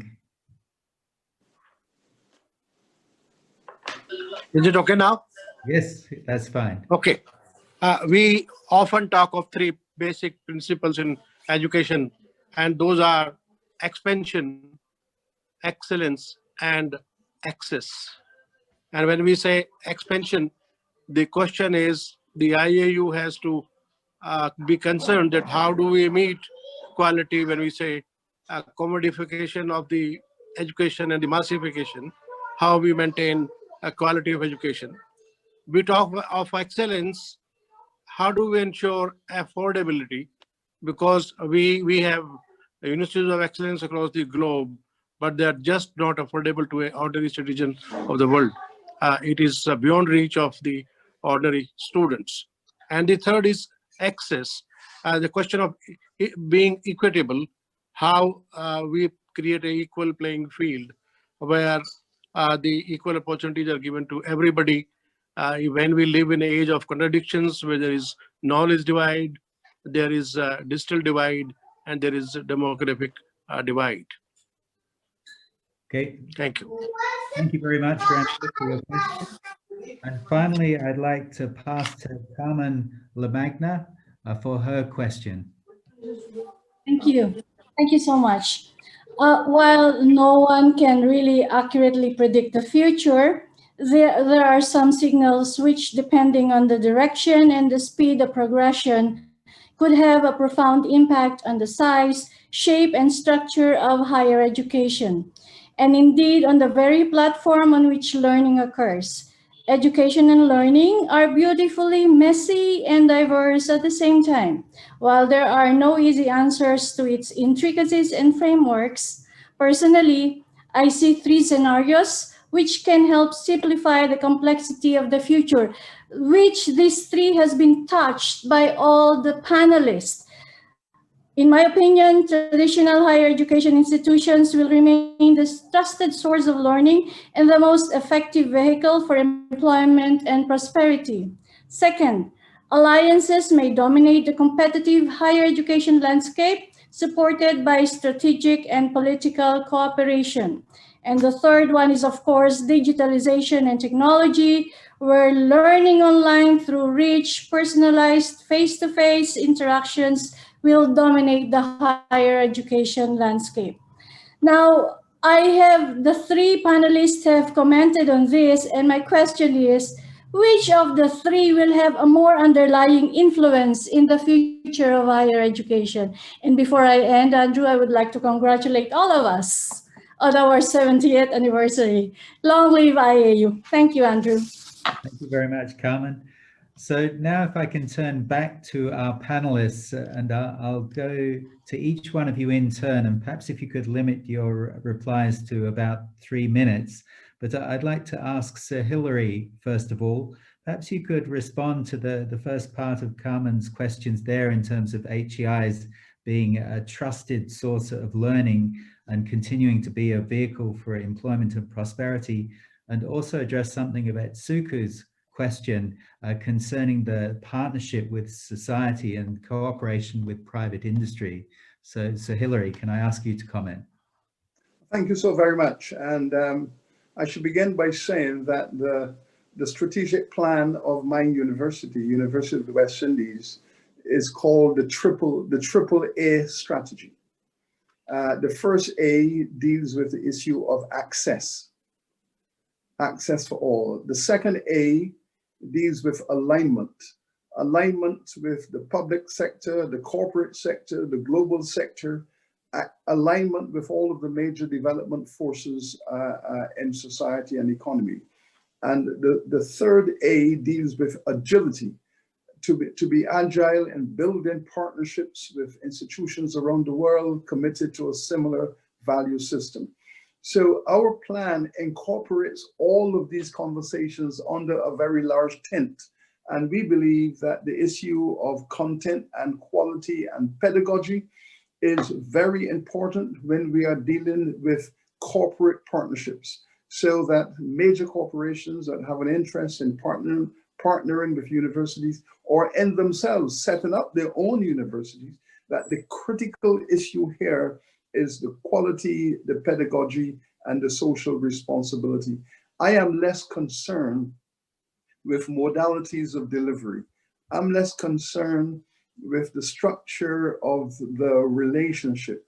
I'm more concerned with the content of the pedagogy, the social responsibility. So for me, when I look at the issue of e-learning, remote learning, distance learning, I believe that a face-to-face engagement is better for young people. So our tendency in my university is to encourage the young people, the school leavers, to come into the university for a social engagement, to build camaraderie with the age cohort. And we are more encouraging adult learners to take the online capability. So we imagine the possibility of a split system where we corral the young people into a physical space to engage each other, learn social skills, and we encourage adult learners to take responsibility within the context of the remote. So we are trying to manage all of this under a great tent. And let me just say finally, I didn't say it at the beginning, excellent congratulations to IAU. I am a great fan and a great supporter. I know the IAU has to build this big tent, and under the big tent, all of us have to discourse, but I hope that the IAU will continue to tilt the arc of the tent in the direction of progressive policies, which they have done magnificently. Thank you. Thank you very much, Sir Hilary. Could I now turn to Professor Ellen Hazelcorn, and Ellen, ask you to respond particularly to Ranbir Singh's question concerning the impact of consumerism and commodification of higher education.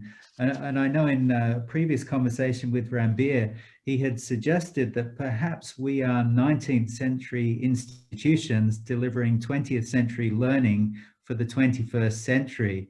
And you might like to respond to that as well. Yes, thank you very much, and thank all my co-contributors for a most interesting discussion. Yeah, I think we do have that issue as to how the university expands and changes, looking at the 21st century. From, in some ways, one of the great things about the university is its longevity, but that's also one of its potential shortcomings. If I could say one way I'd like to look at that is to look at learners as opposed to just looking at students, and to take on that challenge about that notion of learners and changing demographics. And so Hilary has just mentioned that notion of mature learners and so on. I'd like to refer to all learners, and the way in which the university becomes a much more open space for people of different ages and abilities to come in and out over time. And I think that's where the challenge also comes from, looking at some of the corporate influences that are there. If we could say that from the private sector, in ways has been much more agile in responding to a much more changing learner demographic. And we do need to deal with that. As mentioned, digitalization is one form, but it's only a tool. We become, I think, over obsessed with saying we're all going digital. It is a part and parcel of the tools that we use for higher education and for teaching and learning and assessment. We need to just to mention that into it. I think partnership, collaboration is core. The more we have, not just with businesses, but with civil society, who we have mentioned, and I'm particularly keen that we look at more and more partnerships with schools and with vet colleges and so on. We tend to have a false dichotomy of unnecessary competition with other types of institutions, and much more collaboration, I think, would be healthier.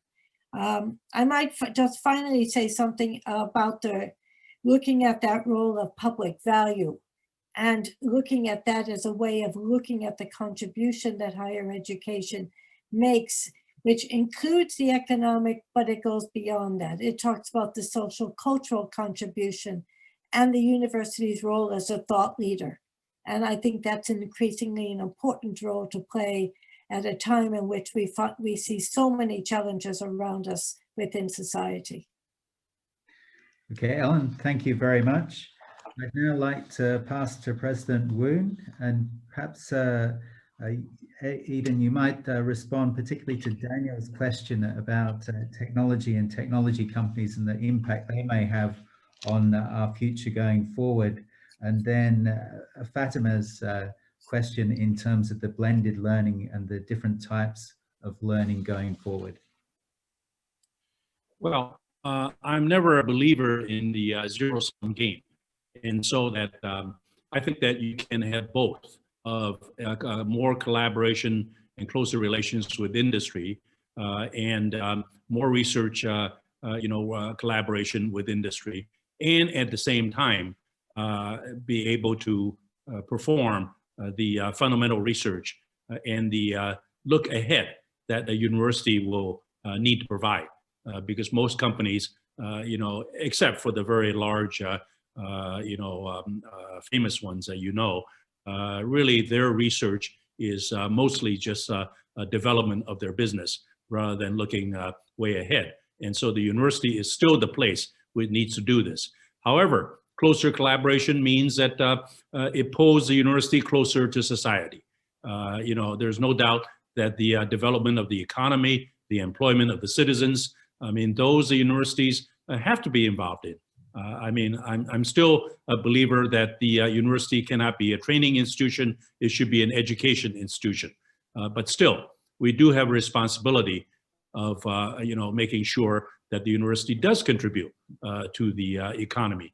And one important way of doing that is working closely with companies and technology companies. The need, sometimes drives research. And I think that it's is not something to be scared about.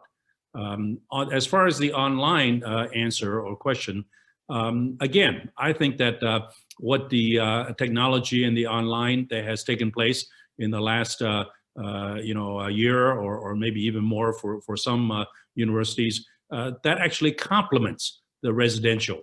Nothing will replace face-to-face. And you still need to be able to remember 10 years later what you talked about sitting on the grass with your classmate rather than what you learned in some lesson in chemistry. That value is still there. But I think that the online opens up new horizons. There's ways to communicate with people around the world without ever having don't forget, exchanges cost money. Not all students get to exchange to a distant land. And whereas you can do this through technology and online, communication. And then I mentioned some flexible degrees. It doesn't mean that it's an online education, but it does allow a little bit more tailor-made education, especially for the people who are working and the more, the older student, shall we say.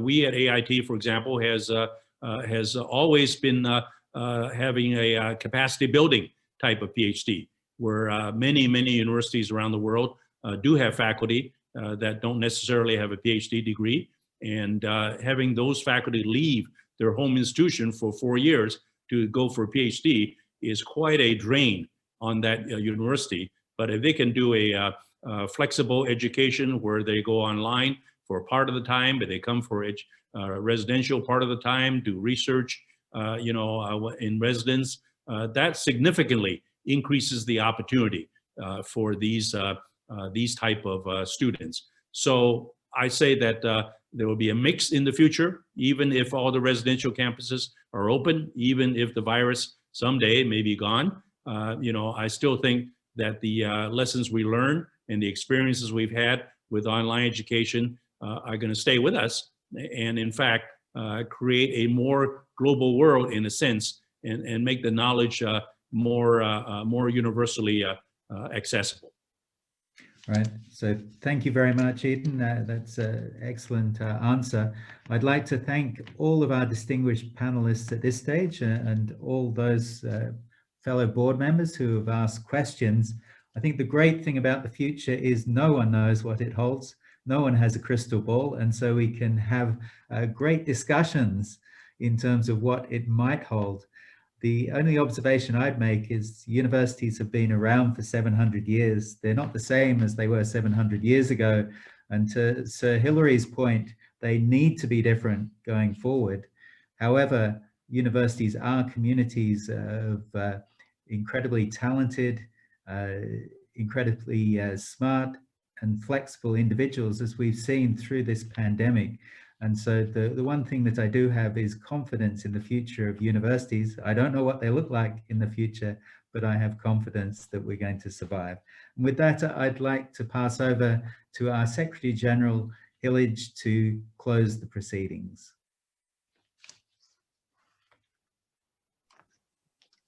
Thank you very much, Andrew, for passing the baton on to me and to all the participants and to the speakers. Thank you for all those who took the time to be with us here today, for all those of you who took the floor and to share with us both on to celebrate 70 years of higher education, but as well to look into the future. There's somebody else who's celebrating something today, and that is Eden. So congratulations on your own anniversary today, and you can share with others if you want. But it's a special day, so special as well that he agreed to be with us specifically on the hour of the webinar.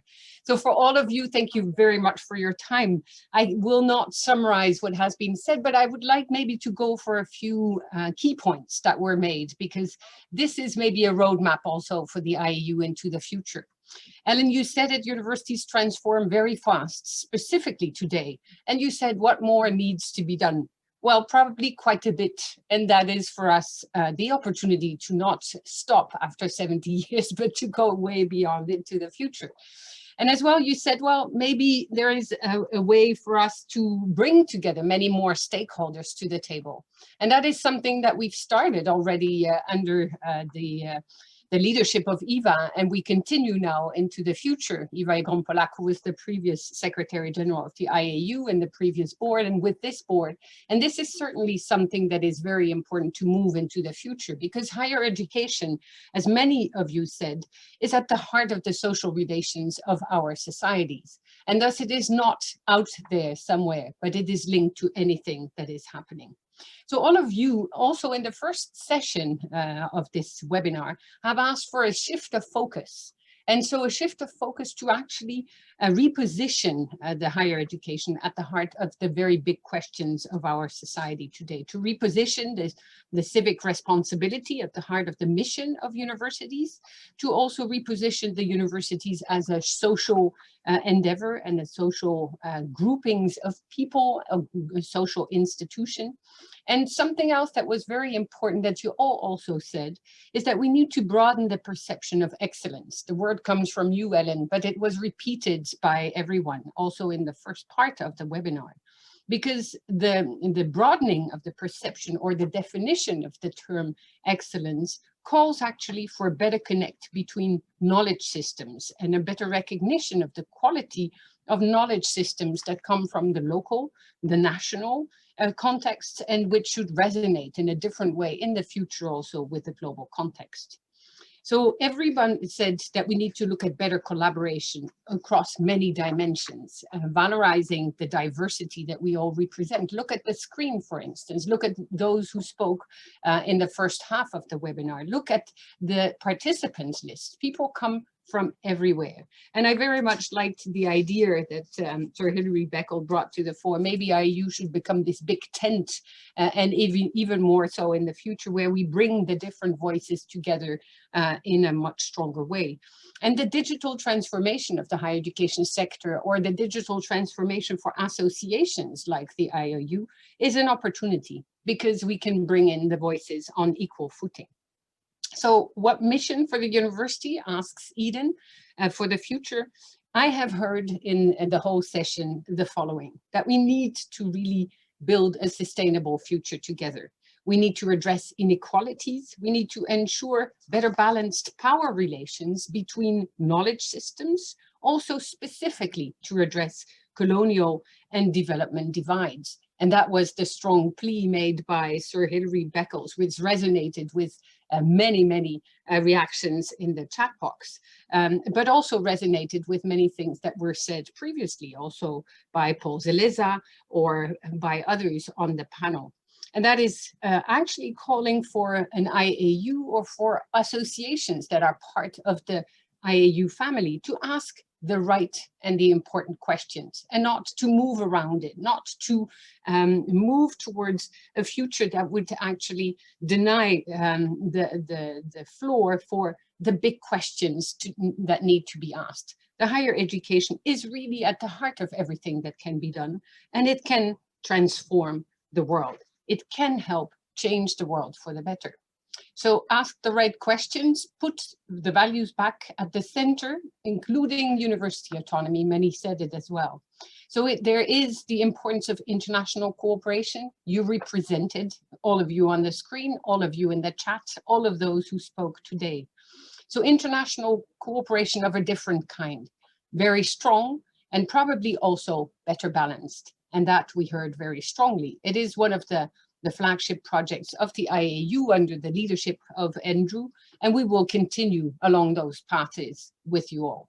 So we need to certainly also ensure strong support financially and intellectually to universities and higher education institutions from around the world, so that they actually can respond to all those demands placed on them. If we see the current situation as an opportunity for governments to cut on the financial means or even the intellectual support that universities need, then we are in a difficult situation for the future, both of the system itself, but certainly for society at large. So together, we need to make that strong plea as well. And why do I say also strong intellectual support? It is because too often universities are still not seen as the key institution that is to play the role it plays already and is one of the key stakeholders to transform the world for the better. So some key words to stop and to conclude maybe, but not to stop for the future. And the key words to me would be, and I hope you will agree, inclusiveness, strong higher education systems and institutions, stronger balanced relations between different knowledge systems, internationalization, yet different, better understanding and better valorization of each other, multilateral cooperation, anti-colonial projects, better positioning as well, the opportunity to revisit how university work together, the word sustainable or sustainable development, the notion of civic responsibility, and I will end with a need to redefine the concept of excellence, because if we do so, we will be able to address many other issues that were on the table today.